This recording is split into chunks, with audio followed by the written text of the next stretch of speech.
हेमू को मध्यकाल के भारत में मुसलमान शासकों के बीच थोड़े समय के लिए ही सही एक हिंदू राज्य स्थापित करने का श्रेय दिया जाता है। उसने अपने जीवन में कुल 22 लड़ाइयां जीती, जिस वजह से कुछ इतिहासकार उसे मध्ययुग का समुद्रगुप्त भी कहते हैं। पानीपत की लड़ाई में एक तीर ने हेमू की जीत को हार में बदल दिया था, वरना उसने दिल्ली में मुगलों की जगह हिंदू राजवंश की नींव रखी होती। नमस्कार, मैं विवेक और आज बात करेंगे दिल्ली के आखिरी हिंदू सम्राट हेमू विक्रमादित्य के बारे में। तो वीडियो के अंत तक बने रहें। यदि चैनल पर नए हैं तो सब्सक्राइब जरूर करें। हेमचंद का जन्म 1501 में हरियाणा के रेवाड़ी के गांव कुतुबपुर में हुआ था। कुछ इतिहासकार बताते हैं कि उसका परिवार किराने का काम करता था, तो कुछ नमक का व्यापार करने वाला बताते हैं। लेकिन इसमें कोई दो राय नहीं कि उसका जो भी पेशा रहा हो, वो शेर शाह के लड़के इस्लाम शाह का ध्यान अपनी तरफ खींचने में सफल रहा। जल्दी ही वह इस्लाम शाह का विश्वास पात्र बन गया और प्रशासन में हाथ बटाने लगा। उसके काम से प्रसन्न होकर इस्लाम शाह ने उसे डाक विभाग और खुफिया विभाग का प्रमुख बना दिया। उसके अंदर सैनिक गुणों को देखते हुए इस्लाम शाह ने उसे अपनी सेना में प्रमुख पद दे दिया था। बाद में आदिल शाह के शासनकाल में हेमू को वकीले आला की पदवी मिली, यानी अब वह आदिल शाह के प्रशासन का प्रधानमंत्री बन गया था। जब आदिल शाह को बंगाल में ये खबर मिली कि हुमायूं ने भारत में वापसी करके दिल्ली पे कब्जा कर लिया है, तो उसने मुगलों को दिल्ली से बाहर निकालने की जिम्मेदारी हेमू को सौंपी। हेमू ने 50,000 सैनिकों, 1000 हाथियों और 51 तोपों के साथ दिल्ली की तरफ कूच किया। हेमू की फौज को आता देख कालपी और आगरा के मुगल गवर्नर उज़्बेक खां और सिकंदर खां शहर छोड़ के भाग खड़े हुए। उस वक्त दिल्ली के मुगल गवर्नर टर्डी खान ने हेमू को रोकने का पूरा इंतजाम किया। हेमू 6 अक्टूबर 1556 को दिल्ली पहुंचा और उसकी फौज ने तुगलकाबाद में डेरा डाला। अगले दिन हेमू की फौज और मुगलों में भिड़ंत हुई, जिसमें मुगलों की हार हुई और टर्डी खान अपनी जान बचा के पंजाब की तरफ भागा, जहाँ 14 वर्षीय मुगल बादशाह अकबर अपनी फौज के साथ डेरा डाले हुए था। हेमू ने एक विजेता के रूप में दिल्ली में प्रवेश किया और अपने सर के ऊपर शाही छतरी लगा के हिंदू राज्य की स्थापना की। उसने विक्रमादित्य की उपाधि ली, अपने नाम के सिक्के गड़वाए और दूर दराज के प्रांतों में गवर्नरों की नियुक्ति की। दिल्ली की हार की खबर अकबर को 13 अक्टूबर 1556 को मिली। उस वक्त वह जालंधर में अपने संरक्षक बैरम खां के साथ था।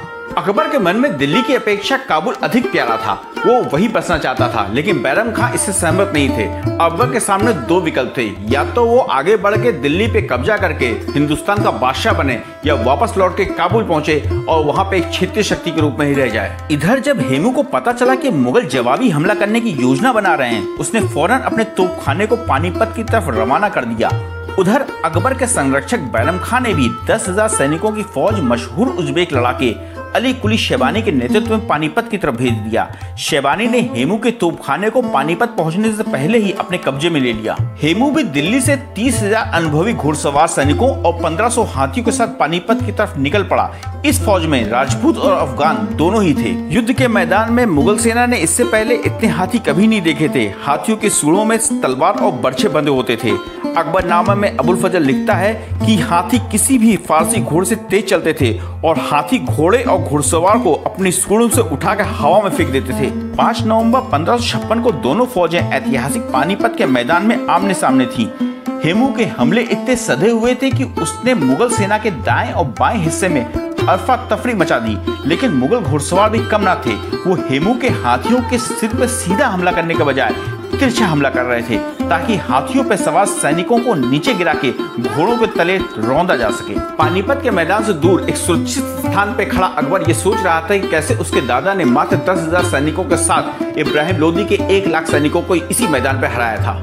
लेकिन अकबर को यह भी अंदाजा था कि 30 साल पहले हुए उस युद्ध में उसके दादा के पास एक सीक्रेट वेपन था, बारूद, जो अब आम हो चला था। हेमू की फौजों ने मुगल खेमे में खलबली मचा रखी थी। तभी एक चमत्कार ने मुगल सेना का साथ दिया और एक उड़ता हुआ तीर अचानक हेमू की आंख को भेदता हुआ उसकी खोपड़ी में जाके फंस गया। इस दुर्घटना के बाद भी हेमू ने हिम्मत नहीं हारी।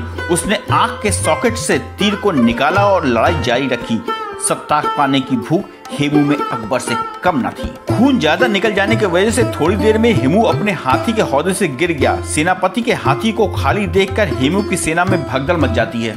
22 से अधिक लड़ाइयों के विजेता हेमू को रक्त रंजित हालत में 14 वर्षीय बादशाह के सामने पेश किया जाता है। बैरम खान ने अकबर से कहा कि वो अपने दुश्मन को अपने हाथों से मारे। अकबर ने अपनी तलवार से हेमू की गर्दन को छुआ और फिर बैरम खान ने अपनी तलवार से हेमू का सिर धड़ से जुदा कर दिया। किराने की दुकान से दिल्ली की गद्दी तक पहुंचना कम से कम उस जमाने में तो एक बड़ी बात थी। भाग्य ने अगर उसकी जीत को हार में ना बदला होता तो आज हिंदुस्तान की तस्वीर कुछ और ही होती। वीडियो पसंद आया हो तो लाइक और शेयर कीजिएगा। चैनल को अभी तक सब्सक्राइब नहीं किया हो तो सब्सक्राइब करके बेल आइकन दबाना मत भूलिएगा। और कोई सुझाव हो, सलाह हो या प्रश्न हो तो कमेंट सेक्शन में जरूर मेंशन कीजिएगा। आपने अपना कीमती समय दिया, उसके लिए बहुत बहुत धन्यवाद।